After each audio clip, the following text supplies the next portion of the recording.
Baik, kita masuk pertemuan keempat ya. Sebagaimana yang sudah disampaikan di pertemuan pertama, ini adalah berarti pengantar fikih yang ketiga ya. Jadi pengantar fikih yang terakhir sebelum nanti kita masuk ke konten-konten fikih. Ya.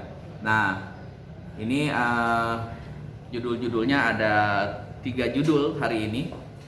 Yang pertama adalah tentang fikih taisir, yang kedua tentang adab dalam ikhtilaf fikih, kemudian yang ketiga kita juga akan belajar atau mengenal terkait dengan fikih mazhab ya. Nah, ini 3 judul yang akan kita pelajari di pertemuan yang keempat hari ini. Yang pertama tentang fikih taisir. Ya. Apa itu fikih taisir? Jadi fikih taisir ini artinya mudah. Jadi fikih taisir ini yang dikembangkan oleh Dr. Yusuf Al-Qaradawi ya. Jadi beliau mempunyai konsep atau mempunyai metode, mempunyai manhaj terkait dengan fikih taisir. Ya. Yusuf Qaradawi kemarin sudah meninggalkan kita ya di usia 96 ya. Usia 96. Dan karya-karyanya sangat banyak. Di antaranya karya-karya beliau adalah terkait dengan fikih taisir ini. Nah, atau fikih taisir juga kita mengenalnya dengan istilah fikih praktis. Dan ini sangat cocok untuk kalangan umum ya. Jadi fikih praktis ini sangat cocok untuk kalangan umum. Apa yang dimaksud dengan fikih taisir? Fikih taisir ini sangat dianjurkan oleh syariat karena memang hukum Islam dibangun di atas landasan yang mudah. Ajaran Islam mengandung nilai-nilai kemudahan demi kemaslahatan manusia. Dan banyak ayat-ayat yang menjelaskan tentang bagaimana Allah Subhanahu wa taala memberikan kemudahan kepada umat Islam ini.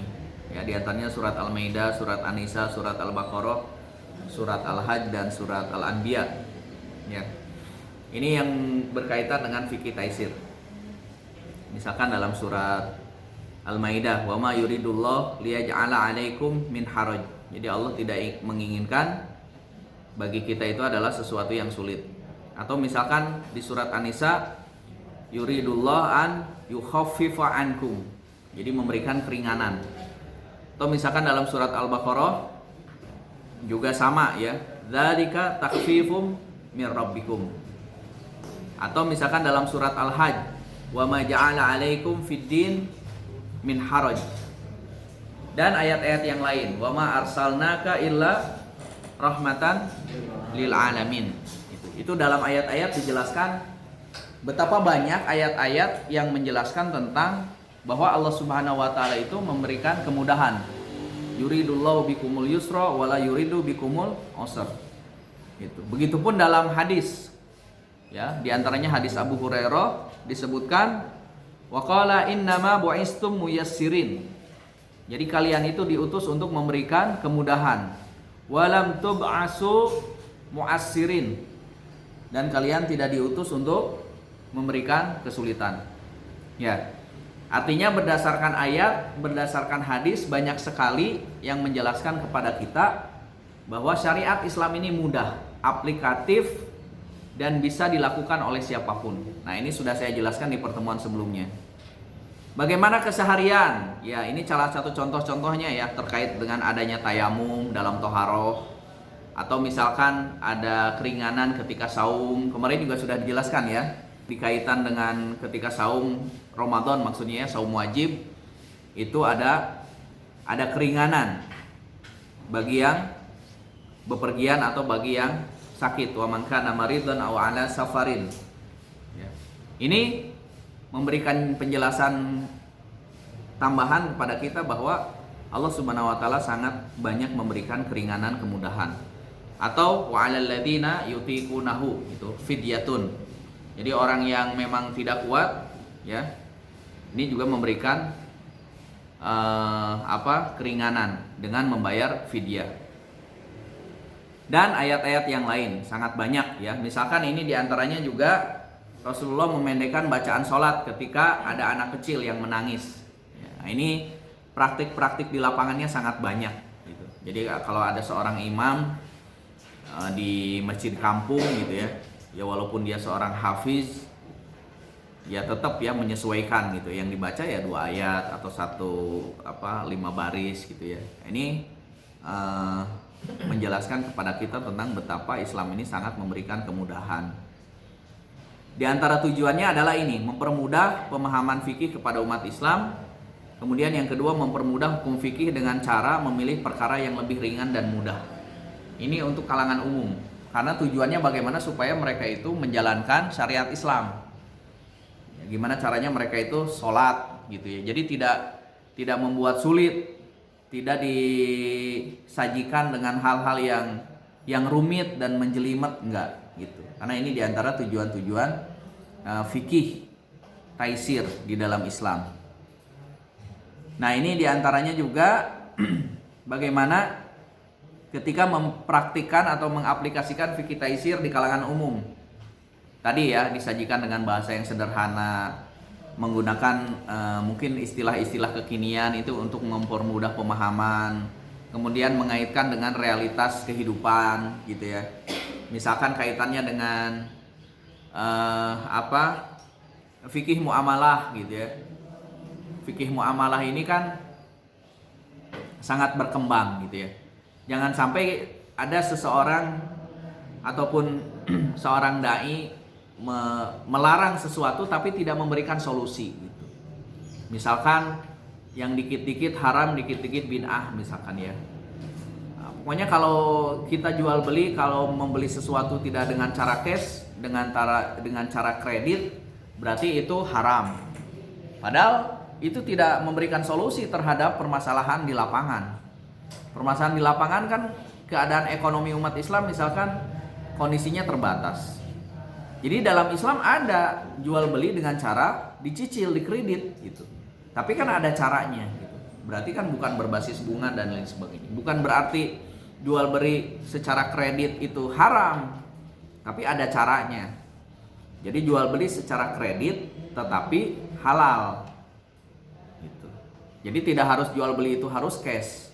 Nah ini memberikan solusi. Intinya Islam ini memberikan solusi terhadap permasalahan-permasalahan umat di tengah-tengah masyarakat. Bukan sedikit-sedikit haram, sedikit-sedikit bid'ah. Tapi itu tidak menyelesaikan permasalahan di masyarakat, tidak menyelesaikan permasalahan umat Islam. Menyederhanakan, bahkan memanfaatkan ilmu pengetahuan. Artinya dikaitkan dengan kondisi-kondisi sekarang. Misalkan di dalam hadis disebutkan sumu tasihu gitu kan, saumlah maka sehat. Ini kan dikaitkan dengan ilmu pengetahuan. Jadi semakin yakin bahwa syariat Islam ini ternyata memberikan manfaat bagi umat Islam. Nah ini ya, ini diantara tujuan fikih taisir. Nanti secara lengkapnya lihat di materi ya.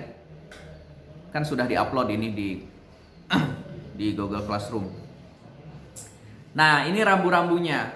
Walaupun fikih taisir ini adalah memberikan kemudahan kepada umat Islam, tetapi bukan memudah-mudahkan gitu ya. Jadi memberikan kemudahan dengan memudah-mudahkan itu berbeda, sangat berbeda.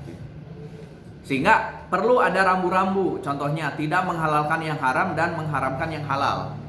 Ya kalau statusnya haram ya sudah jelas ini, sudah clear di dalam hukum Islam. Di dalam fikih Islam sudah jelas bahwa babi itu haram. Selesai itu. Kecuali dalam kondisi darurat dalam fikih, misalkan di hutan dia mau mati gitu ya, dan makanan yang ada hanya babi, maka boleh. Tapi saat itu saja, bukan berarti lebar gitu dibekal. Nah, nanti di rumah dimakan lagi ya, itu sudah beda lagi kondisinya. Jadi hanya saat itu supaya orang tersebut tidak mati, karena yang ada makanan hanya satu-satunya hanya babi itu di hutan gitu. Artinya tetap yang halal halal, yang haram haram. Tidak merubah. Mentang-mentang fikih taisir merubah yang halal jadi halal, yang halal jadi haram, yang haram jadi halal, tidak.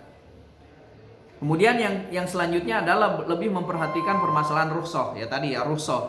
Ketika ada rukhsah, ya walaupun kemarin kita sudah membahas rukhsah wal azimah, tentang azimah, tetapi ke dalam konsep untuk masyarakat secara umum, karena tujuannya adalah memberikan kemudahan, rukhsah itu diambil rukhsah tersebut. Misalkan tadi ada yang sakit atau dalam kondisi dalam perjalanan, ketika saum Ramadan boleh berbuka, gitu ya. Kemudian memperhatikan permasalahan yang primer, ya. Jadi urutannya tetap yang primer dulu. Jadi kalau misalkan secara hukum yang pertama adalah wajib. Jadi jangan sampai kebalik. Jadi kita mengutamakan yang sunnah, sementara yang wajib tidak dilakukan. Rajin sholat duhanya, sholat wajibnya tidak melakukan. Nah itu salah, gitu ya. Sholat sunat rajin, sholat wajibnya tidak melakukan. Nah itu salah kaprah, gitu ya. Atau jika ada dua perkara yang sama-sama boleh, maka pilihlah yang lebih ringan. Jadi ada dua pendapat, dua-duanya boleh. Pilih yang lebih memungkinkan dilakukan, yang lebih meringankan untuk dilakukan. Ya, kemudian yang selanjutnya mempersempit dan lebih hati-hati dalam memberikan fatwa, terutama berkaitan dengan wajib, halal dan haram. Ya. Kaidah misalkan dalam fikih muamalah itu kan al aslu fil muamalah mubah. Jadi selama tidak ada dalil yang melarang, maka kita harus berhati-hati memberikan status apakah ini halal, apakah ini haram, gitu ya. Kembalikan lagi ke hukum asalnya saja, yaitu boleh. Terus yang selanjutnya menghindari fanatisme mazhab, ya. Jangan mentang-mentang kita misalkan mengikuti mazhab tertentu, kita memaksakan kepada orang lain bahwa mereka pun harus ikut dengan yang selama ini kita pegang, mazhab tertentu. Tidak bisa, gitu ya. Kemudian memperhatikan maqasid dan perubahan fatwa. Ya, maqasid syariah itu maksudnya tujuan, ya. Kemarin sudah dibahas tujuan tentang adanya syariat tersebut. Dan perubahan fatwa. Perubahan fatwa ini bisa jadi berbeda-beda. Imam Syafi'i saja kan ada qaul qadim, ada qaul jadid. Ya, ada pendapat yang lama, ada pendapat yang baru. Kenapa? Karena situasi kondisi yang menjadi perubahan terhadap fatwa tersebut. Ya. Ini saya kira sekilas ya tentang fikih taisir.